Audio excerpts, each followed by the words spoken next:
우리가 세상에 주어야 할 것이라는 제목으로 말씀 전합니다. 예수님의 생애를 들여다보면 예수님께서 가시는 곳마다 놀라운 기적들이 일어납니다. 그 기적들을 보면 어떤 특징들이 있습니다. 아프거나 불편한 사람들이 예수님께 찾아와서 이것을 고쳐주십시오, 이걸 해다 해주십시오라고 할 때 예수님에게 요구를 하는 거죠. 예수님께서 일방적으로 기적을 베푸신 것이 아니라 누군가의 요구에 의해서 기적을 베푸신 겁니다.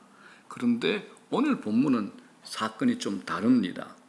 예수님이 치유를 한 사람이 아픈 당사자의 믿음의 요구나 행동이 아니라 다른 사람들, 친구들의 믿음의 행동에 의해서 기적을 베푸신 겁니다.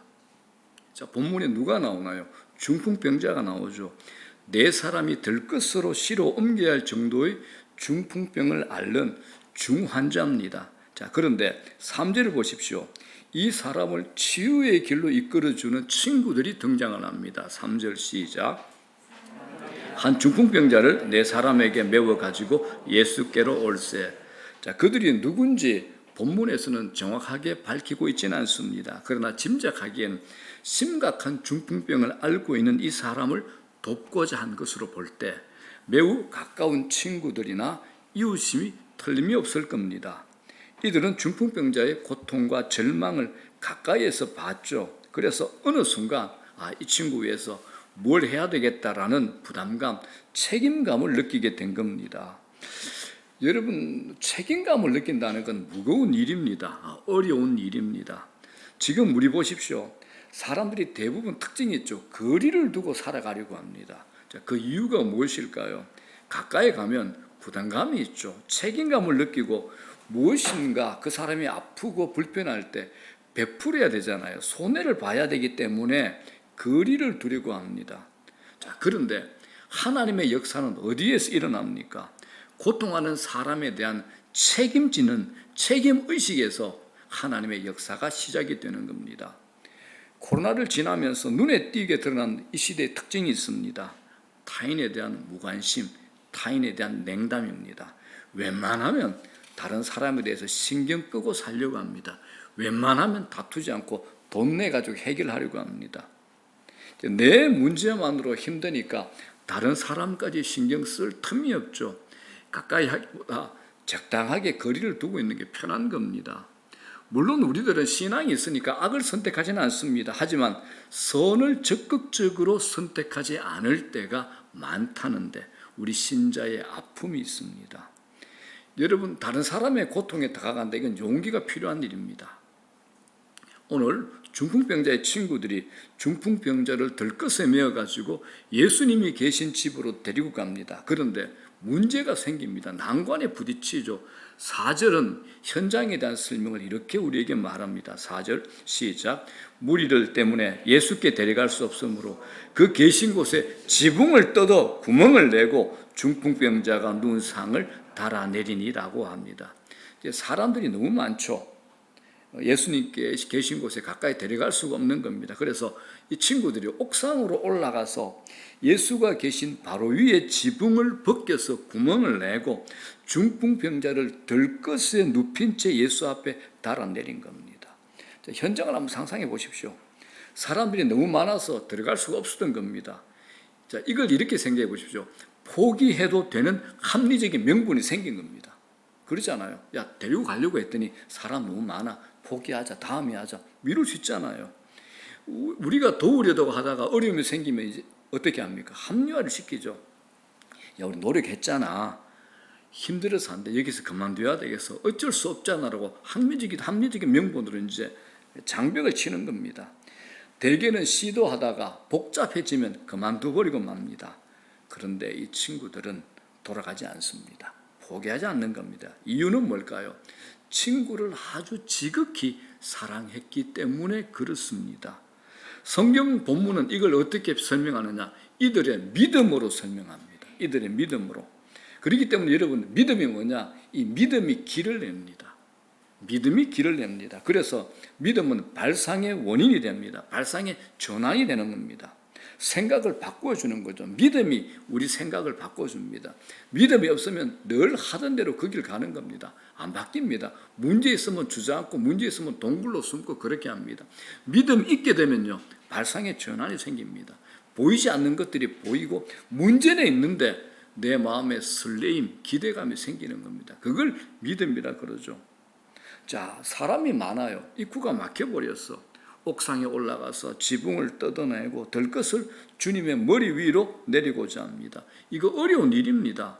환자를 들것에 실어가지고 지붕으로 올라가는 행위도 만만치 않죠. 또 남의 집 지붕 뜯는 거 어떻습니까? 심각한 일입니다. 우리는 성경 읽으니까 지붕 뜯었네 넘어가는데 여러분 남의 집 올라가서 지붕 뜯겠습니까? 못 뜯습니다. 자, 여러분 궁금한 게 있죠. 지붕 어떻게 뜯어? 예수님 당시에 유대나라 지붕은 오늘날의 이제 콘크리트가 아니잖아요. 나무와 흙들이 엉켜서 만들어진 지붕입니다. 자, 그래도 남의 집 지붕을 뜯어내는 건 간단한 일은 아닙니다. 자칫 지붕을 뜯어내다가 조각이 아래로 떨어져 내릴 수 있잖아요. 중풍병자를 들것에 매단 채 내리자가 큰 사고로 이어질 수도 있습니다. 그리고 집안에서 이제 저 밑에 사람들 많잖아요. 예수님 말씀을 듣고 있던 사람들이 갑자기 어때요? 지붕이 뻥 뚫리고 사람이 내려오니까 날벼락이 떨어진 거 아닙니까? 야유하고 눈총을 주고 막 비난을 했을 겁니다. 뭐 저런 XX가 있어, 그죠? 아무튼 상당한 위험 요소가 예상되는 행동인데 나중에 변상할 각오하고 모험한 겁니다. 어쨌든 집 변상해야죠. 원상 회복 해야 되는 겁니다. 자, 여러분, 믿음은 그러므로 모험과 엇비슷합니다. 믿음은 모험입니다. 친구들은 주님께 가기만 하면 나을 것이라는 믿음이 있었습니다. 그래서 모험을 하죠. 발상의 전환을 하죠. 지붕까지 뜯고 내려는 일을 한 겁니다. 그래서 믿음이 뭐냐? 행동으로 증명되어져야 믿음입니다. 우리 생각의 지성에는 다들 머리가 있습니다. 그런데 뭐가 안 되나요? 행동으로 연결이 안 되는 겁니다. 믿음이 없는 거죠. 그래서 믿음의 삶은 반드시 위험한 일과 마주치게 돼 있습니다. 반드시 리스크가 있습니다. 믿음은. 여러분, 믿음은 만사형통 없습니다. 믿음은 고난이 있습니다. 믿음은 장애물이 있습니다. 자, 그렇다면 이 시대에 믿음의 삶을 사는 우리들에게 최일의 우상이 뭘까요? 안전한 삶입니다. 나는 안전한가? 이건 우상이 될 수 있습니다. 믿음과는 거리가 먼 겁니다. 요사이 이제 먹고 사는 게 넉넉해졌죠. 삶의 변수가 워낙 많다 보니까 사람들의 최고 관심이 뭔가요? 과연 안전한가라고 안전의 삶을 추구하고 살아갑니다. 그런데 안전의 삶은 믿음의 삶과는 거리가 멉니다. 안전의 삶은 많은 믿음의 길을 걸어갈 수 있는 기회를 놓쳐버릴 수 있습니다. 믿음의 삶은 모험을 선택합니다. 여러분 상상해 보십시오. 지붕 뜯어내고 구멍 만들어가지고 중풍병자 위에서 내려오게 하는 그 장면은 기상천외한 방식입니다. 사람들이 웅성거리고 여기저기 소동이 났을 겁니다. 그때 주님께서 이 현장을 보고 이 사실을 보고 뭐라고 주님께서 말씀하십니까? 하나님의 아들이시니까 절대 허튼 말씀 안 할 거 아니십니까? 진리를 말씀하시죠. 5절 시작.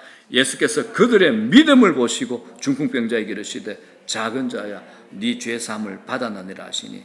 자, 주님의 이 말씀에서 가장 눈에 띄는 말씀이 뭡니까? 그들의 믿음을 보시고, 그들의 믿음을 보시고. 자, 그렇다면 우리 모두가, 그죠? 지붕이 아니라 그 현장에 있어서 여러분들은 그 현장에 있을 때 어떻게 판단하시겠습니까? 어떻게 판단하시겠습니까? 야유하지 않겠습니까?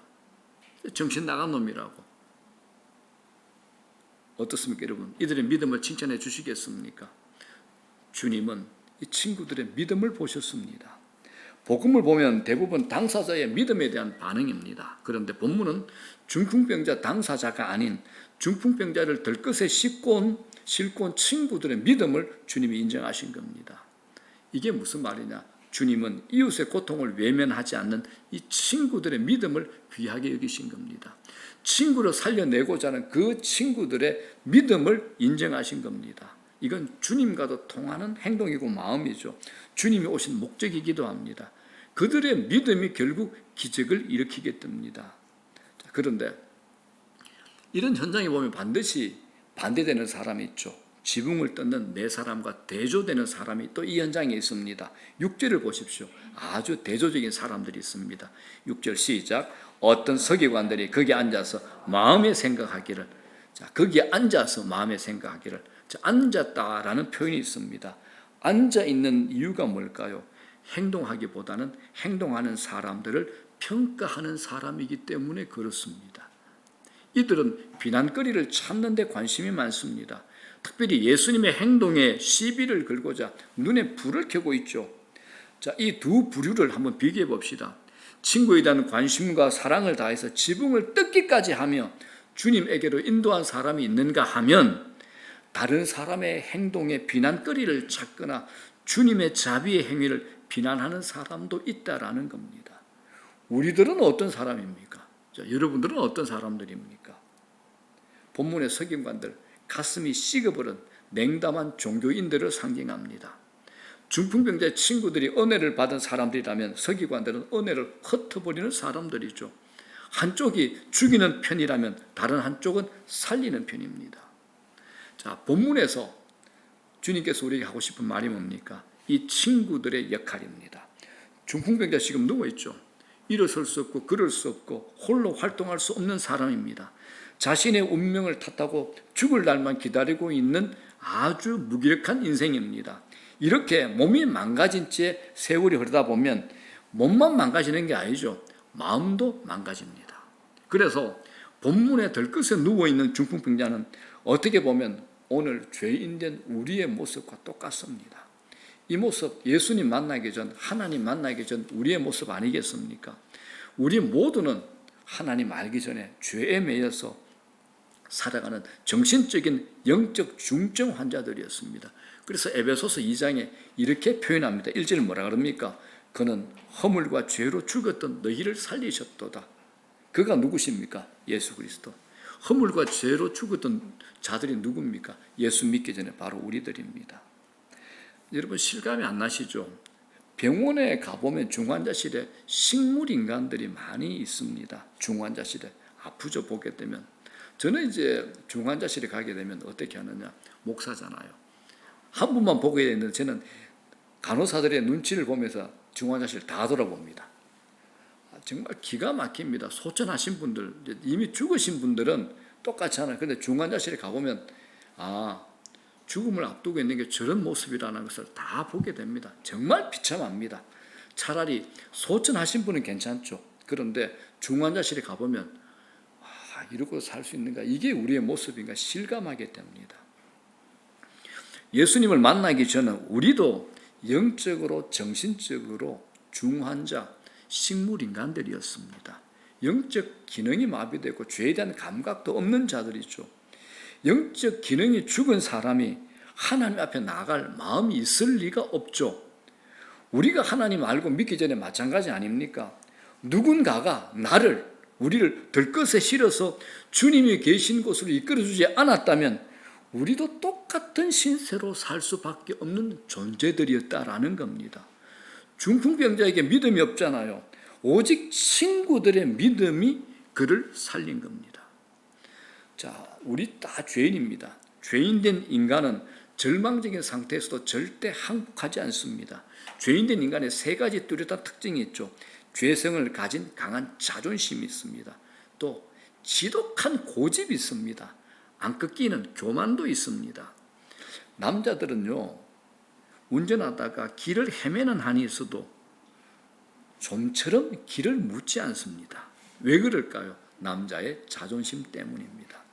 또 남자들은 어지간해서는 병원에 가려고 하지 않습니다. 할 수 없이 억지로 병원에 간다 할지라도 좀처럼 질문을 하지 않습니다. 그래서 의사들이 남자 환자를 좋아한답니다. 여자 환자들은요, 오면 막 온 전신을 전국적으로 다 묻는데요. 다 묻는데, 그런데 남자들은 질문을 잘 안 하는데요. 이게 이제 남자가 여자보다 7년 일찍 죽는 이유 중에 하나라는 우스갯소리가 있기도 합니다. 그런데 이게 일리가 있는 것 같아요. 이게 이제 남자만의 문제가 아니라 인간에게 있는 자존심의 문제이기도 합니다. 이 죽어도 자존심이죠. 알고 보면 끔찍할 정도의 절망적인 상태에 놓여 있음에도 자신의 비참한 처지를 드러내려고 하지 않는 겁니다. 끝까지 자존심 구기고 싶지 않은 거죠. 다 죽어가는데 괜찮다. 나 괜찮다. 이게 이제 우리 어르신들이 그랬잖아요. 다 죽어가는데 괜찮답니다. 도와달라고 한 번만 말하면 되는데 그걸 말 못하는 겁니다. 또 있죠. 고집 피울 필요가 없는데 고집을 끝까지 피우면서 살아갑니다. 그러다가 점점 죽어가죠.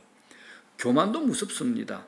교회를 다니면서도 한 번도 하나님께 한국의 손을 들어본 적이 없는 사람들도 많습니다. 하나님 앞에서도 내 인생 내가 삽니다.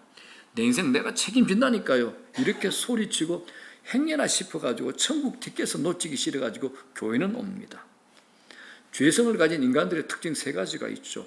자존심, 고집, 교만입니다. 자, 그럼 여러분도 어떻게 해야 될까요? 여러분 생각은 어떻습니까? 우리 주위에 이런 사람들이 많이 있잖아요. 이런 사람 어떻게 해야 될까요? 정답은요, 누군가가 도와주셔야 됩니다. 주변에 있는 사람들의 관심이 필요합니다. 절망적인 상태에 놓인 사람들은 스스로 어떻게 할 수 없으니까 우리가 다가가야 되는 겁니다. 여러분들의 과거를 한번 돌아보십시오. 어느 날 갑자기 자기 스스로 믿음이 생겨서 주님 앞으로 걸어나온 사람은 거의 없습니다. 들어보면 누군가의 관심, 누군가의 사랑, 누군가의 돌봄, 누군가의 도움이 있어서 이렇게 나온 겁니다. 저도 그렇습니다.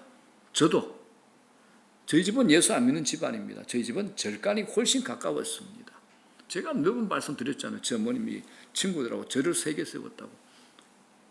그런데 친구의 믿음을 통해서, 다른 사람의 믿음을 통해서 내가 하나님을 만나게 된 이 은총을 누리게 된 겁니다. 중풍병자가 누리게 된 최고의 축복은 중풍병을 고친 게 아니라 그의 곁에 있던 친구들입니다. 친구들이죠. 어려움을 뛰어넘어서 주님에게로 인도해 준 친구들이 있어서 그의 불행이 끝나버린 겁니다. 그래서 여러분, 교회의 이 공동체, 셀 공동체가 이렇게 중요합니다. 함께 해줄 공동체가 있는 사람인가 아닌가에 따라서 내 인생의 행복과 불행이 결정되어지는 겁니다. 주님은 이 중풍병자에게 죄 사함을 선포합니다. 자, 5절 시작. 예수께서 그들의 믿음을 보시고 중풍병자에게 이르시되 작은 자야 네 죄 사함을 받았느니라 하시니, 주님은 병이 나았다 하지 않으시고 네 죄 사함을 받았느니라라고 하십니다. 이 대목은 서기관들이 시비를 거는 대목이 됩니다. 이걸 듣고 있던 서기관들에는 청천벽력 같은 소리죠. 속으로 생각하고 따집니다. 죄사함 받았다고? 당신이 무슨 능력과 권세로? 나는 죄사함 얻기에 의해서 수없는 율법의 고행을 치르고도 못하는데 당신이 무슨 능력과 권세로 죄사함 받았다고 선포하는가? 이 생각을 하고 있는 겁니다. 예수님의 이 말씀은 당시의 종교 체계를 흔들어 놓는 청천벽력 같은 소리입니다. 이런 생각을 알고 있는 주님께서 이렇게 말씀하시죠. 9절 시작. 중풍병자에게 네 죄사함을 받았느니라 하는 말과 일어나 네 상을 가지고 걸어가라 하는 말 중에서 어느 것이 쉽겠느냐? 여러분, 주님에게 어느 게 쉽겠습니까? 죄사함이 쉬운가요? 자, 그래서 여러분들 이런 질문은 대답 잘 하셔야 됩니다. 주님은 하나님이셔요. 어떤 것이 쉽고 어떤 것이 어렵다는 것은 주님에게 의미가 있나요? 없나요? 없죠. 모든 것을 다 하실 수 있는 분입니다. 초점은 주님의 관심이 무엇이냐 하는 겁니다. 주님은 육체적인 병이 낫는 것보다 죄 문제를 훨씬 더 심각하게 다루고 계신 겁니다. 죄 용서를 받는 문제가 육체의 질병을 낫는 것보다 훨씬 더 중요하다라는 것을 우리에게 말씀하고 있는 겁니다. 이건 성경에 나타난 예수님의 일관된 치유의 방식입니다. 몸의 치유보다 뭐가 먼저라는 거죠? 죄 사함이 먼저라는 겁니다. 죄 사함입니다. 병을 낫게 하는 것은요, 다른 종교에서도 가능합니다. 사이비들은 심리적인 기술을 통해서 치유 사역을 하고 있잖아요. 그러나 주님은 그런 식의 치유에 매달린 적이 없습니다. 우리는 주님의 관점으로 세상을 바라봐야 됩니다. 핵심은 뭘까요? 핵심은 죄 문제입니다. 여러분, 죄 문제입니다. 물어볼게요. 여러분들은 여러분들의 죄 문제 어떻게 처리합니까? 여러분들이 여러분들의 죄의 문제를 어떻게 처리하고 있습니까? 겉은 멀쩡해 보여도 멀쩡한 것이 아닙니다. 고통의 원인을 거슬러 올라보면 항상 그 지점에 뭐가 있나요? 죄가 있습니다. 육체적인 질병이 고통스럽기도 하지만 그것보다 훨씬 더 심각한 것은 영적인 겁니다. 웃고 있다고 행복한 걸까요? 여러분, 근사한 자리에 앉아 있다고 평안할까요? 우리는 영적인 안목으로 세상을 바라볼 수 있어야 됩니다. 우리가 다른 사람을 도우면 얼마나 도울 수 있겠습니까? 요즘에는 세상에서도 웰빙, 힐링 이게 유행이잖아요. 그러나 세상이 말하는 힐링과 우리가 말하는 힐링은 다릅니다. 웰빙을 하고 힐링을 하지만 결국은 다 죽습니까? 삽니까? 다 죽습니다. 뭐로 죽나요? 죄 문제로 죽습니다. 세상이 말하는 힐링은 일시적입니다. 본질을 무시한 겉만 건드리는 피상적인 게 되죠. 우리는 근원적인 것을 다루어야 됩니다. 육체만이 아니라 영혼의 문제에 우리는 주목해야 됩니다. 세상적인 관점에서 보면 그럴듯하고 별일 없는 것 같이 보지만 그 속을 들여다보면 깊은 고통 속에 중풍병자처럼 드러누워 인생이 파상 직전에 있는 사람이 얼마나 우리 주위에 많습니까? 세상적인 관점, 돈 많이 가진 사람 우리가 잘 산다라고 얘기합니다. 남의 도움이 별로 필요 없고 풍족하게 산다고 얘기합니다. 그런데 실제 그렇죠. 요즘에는 돈이면 안 되는 게 별로 없습니다. 그런데 정말 그럴까요? 정말 그럴까요? 돈으로 안 되는 것이 많습니다. 제가 한번 설명해 볼게요. 알고 보면 돈으로 되는 것은 간단한 것이고 정작 중요한 것들은 돈으로 안 됩니다. 빵은 돈으로 살 수 있는데 식욕은 돈으로 살 수 있습니까? 없습니다. 어제 결혼식 했잖아요. 결혼식은 돈으로 할 수 있습니다. 사랑은 돈으로 되나요? 안 됩니다. 행복 돈으로 살 수 있습니까? 우리 안에 채워지지 않는 이 공허함 돈으로 채워집니까? 죽음의 문제가 돈으로 해결됩니까? 진짜 중요한 것들은 돈으로 해결이 안 됩니다. 세상을 들여다보면 겉은 멀쩡한데 심각한 상태의 중증 환자들이 가득합니다. 사회적으로 지위가 있는데 죄를 지어 언론에 오르내리는 사람들을 보며 야 어떻게 저렇게 돈도 있고 저런 자리에 있는데 저런 짓을 할 수가 있지라고 생각을 하게 됩니다. 그런데 여러분 이걸 윤리적으로만 보시면 안 됩니다. 사람에게는 윤리적인 문제만 있는 게 아니라 더 근원적인 게 있습니다. 뭘까요? 죄의 문제입니다. 죄의 문제입니다. 인간이 가지고 있는 죄성이라는 겁니다. 사과나무를 맺을 수밖에 없는 것처럼 죄인은 죄라는 열매를 맺을 수밖에 없는 겁니다. 주님이 이 교회를 세우신 목적이 뭡니까? 본문의 친구들의 역할을 너희들이 하라라는 겁니다. 중풍병자에게 친구가 있었다는 것은 불행 중에 다행입니다. 이게 공동체의 축복이죠. 중풍병자 혼자서는 결코 일어날 수 없는 일이 벌어진 겁니다. 우리의 삶을 돌아보면 나 혼자 이렇게 여기까지 온 사람 드뭅니다. 모태신앙 아니면 거의 없죠. 주변에 무수한 도움이 있었습니다. 어릴 시절 셀 수 없이 넘어질 때 내 손을 붙잡아 주던 우리 부모님의 수고로부터 시작해서 내가 힘들고 어려운 순간마다 수 없는 사람이 내 곁에 와서 도움과 사랑을 베풀고 관심을 가져주었기 때문에 우리가 이렇게 서 있는 겁니다. 영적으로도 마찬가지죠. 셀 수 없이 사랑과 관심을 베풀어준 손길이 있어서 우리가 신앙의 길에 들어서게 된 겁니다. 전적으로 믿음의 사람들, 믿음의 공동체가 있었기 때문입니다. 내가 그토록 야 나한테 예수 얘기하지 마. 욕을 했죠. 싫어했죠. 물리쳤습니다. 그럼에도 끊임없이 야 너 하나님 만나야 돼. 너 예수 안 믿으면 안 돼. 끊임없이 내게 다가와서 복음 전하고 사랑 전해서 나를 예수 믿게 한 친구들이 있어서 우리가 여기에 있는 겁니다. 여러분들 그렇지 않습니까? 그렇다면 그 사랑을 받은 우리가 이제는 다른 아픈 사람들에게 사랑과 복음을 전달하여 그들이 하나님 만나 죄사함의 해결함을 받고 치유되고 자유할 수 있도록 우리가 그들에게 이 복음을 전해야 되지 않겠습니까? 그런 사람 여러분 곁에 많을 겁니다. 누가 이런 얘기했어요. 요새 이제 크리스찬들 수가 점점 줄어든다고. 제가 속으로 아싸 그랬습니다. 왜? 복음 전할 사람이 더 많아졌으니까. 그렇지 않습니까, 여러분? 그죠? 옛날에는 옥상에서 돌 던지면 10명 중에 5명은 크리스찬이라고 그랬습니다. 캐톨릭과 개신교 합하면 50불이었습니다. 지금은 훨씬 못 미칩니다. 이제는 돌 마음대로 던지셔도 됩니다. 그리고 난 다음에 그분한테 가서 복음 전하셔야 됩니다. 그런 사람들, 여러분들 주위에 친구들 많이 있을 겁니다. 이웃 형제들 많이 있을 겁니다. 마음에 품어주십시오. 그들을 하나님께로 연결할 수 있도록 여러분들이 통로가 되어 주십시오. 전하셔야 됩니다. 여러분들이 어떻게 이 자리에 앉아 있는가, 그 사랑을 생각하시고 그들을 하나님께 연결하셔야 됩니다. 우리가 믿는 이 믿음은 파장을 일으킵니다. 이 중풍병자의 친구들이 어떻게 했습니까? 야, 이 친구를 예수님에게로만 데리고 가기만 하면 나을 거야. 이 믿음이 있었습니다. 그러니까 지붕에 올라가서 지붕 뜯어서 내리는 거죠. 그렇지 않습니까? 이 믿음이 파장을 일으킵니다. 누구든지 예수님 만나면 내 친구 고침받는다. 누구든지 하나님 만나면 내 친구 회복된다. 우울증, 공황장애 다 낫는다. 이 믿음 가지고 하나님 만나게 여러분 해주십시오. 파장을 일으킵니다. 여러분, 이 내 친구들이 어떻습니까?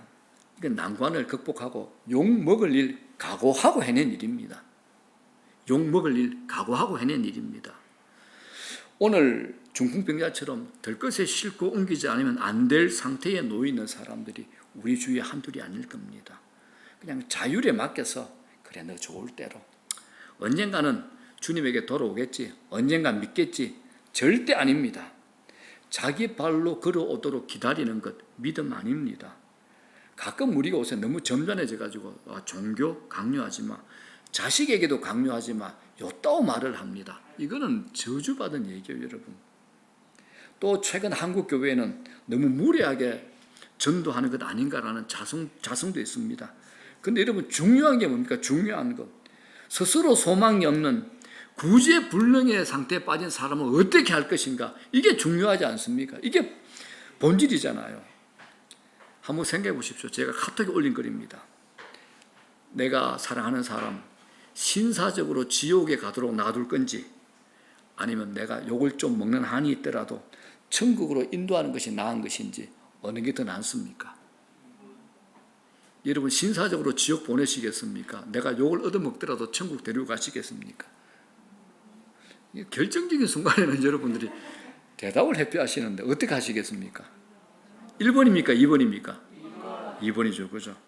욕을 얻어먹더라도 천국으로 인도하는 겁니다.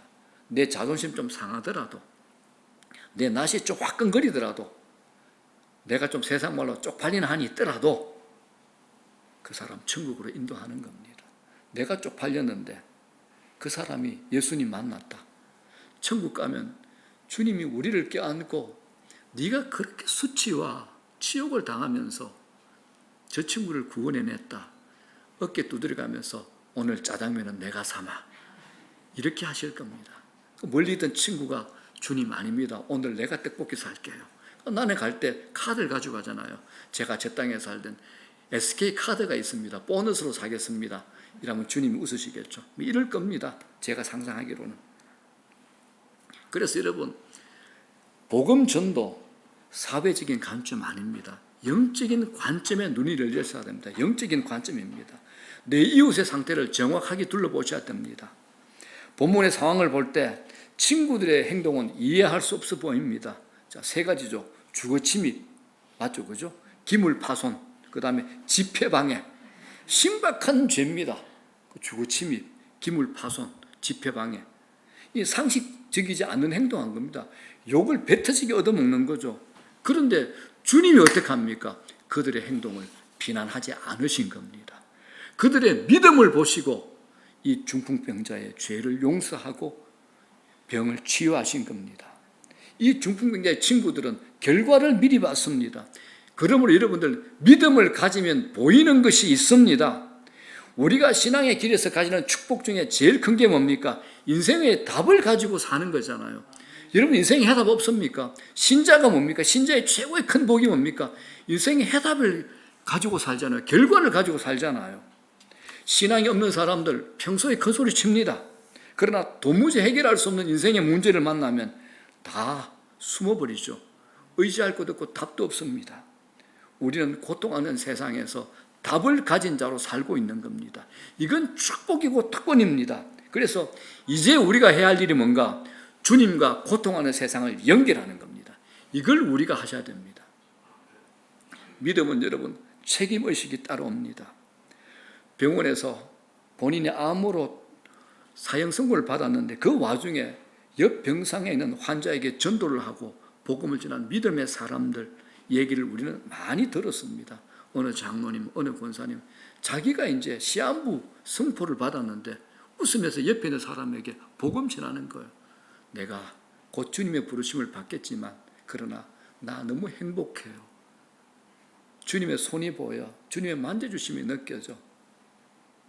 예수 믿지 않으실래요? 하나님 만나보세요. 사랑하는 여러분, 예수님도 십자가에 돌아가시기까지 그렇게 하셨습니다. 온갖 비난과 멸시를 받으시면서 십자가 지시고 우리를 구원의 길로 인도하신 겁니다. 이 세상 망가졌잖아요. 대책 없잖아요. 스스로 가망의 상태가 없는 이웃 친구들 많잖아요. 이런 사람들 옆에 두고 우리가 가만히 있는 거 뭐죠? 이거 죄입니다. 이거는 죄입니다, 여러분들. 죄입니다. 우리는 고통하는 친구들의 이웃이 되셔야 됩니다. 다가가셔야 돼요. 12절에 뭐라 그럽니까? 다 같이 시작. 그가 일어나 그 상을 가지고 모든 사람 앞에서 나가거늘 그들이 다 놀라 하나님께 영광을 돌리며 이르되 우리가 이런 일을 도무지 보지 못하였다 하더라. 놀라운 일이죠. 운명처럼 자신의 삶이 되었던 침상을 자신의 손으로 들고 이 중풍병자가 일어난 겁니다. 주님이 하신 일이죠. 세상에 흉내낼 수 없는 하늘의 능력이 벌어진 겁니다. 이것처럼 여러분들 그리스도, 우리 구주 예수 그리스도, 우리 구주 예수 그리스도가 세상의 답이 되신다면 우리가 할 일은 분명합니다. 우리의 믿음을 통해서, 내 믿음을 통해서 다른 사람을 살려낼 수 있다라는 겁니다. 그 통로가 되는 겁니다. 오늘 우리가 그리스도를 만나서 산 것처럼 우리의 조금의 수고와 관심과 사랑으로 내 주위에 죽어가는 이웃들을 살릴 수 있습니다. 믿음은 영향력입니다. 믿음은 주변에 파장을 일으킵니다. 잠시 여러분들 주변을 한번 돌아보시기 바랍니다. 내 삶이 바쁘고 정신없고 끊임없이 질주를 하고 있지만 앞만 바라보다가 내 주변에 있는 이웃들에 대해서 무관심으로 냉대하며 관심 없이 살아왔다면 다시 한번 여러분 멈추어서서 주변을 돌아보시기 바랍니다. 하나님은 우리를 움직여서, 나를 움직여서 고통하는 이웃을 살려내고자 하십니다.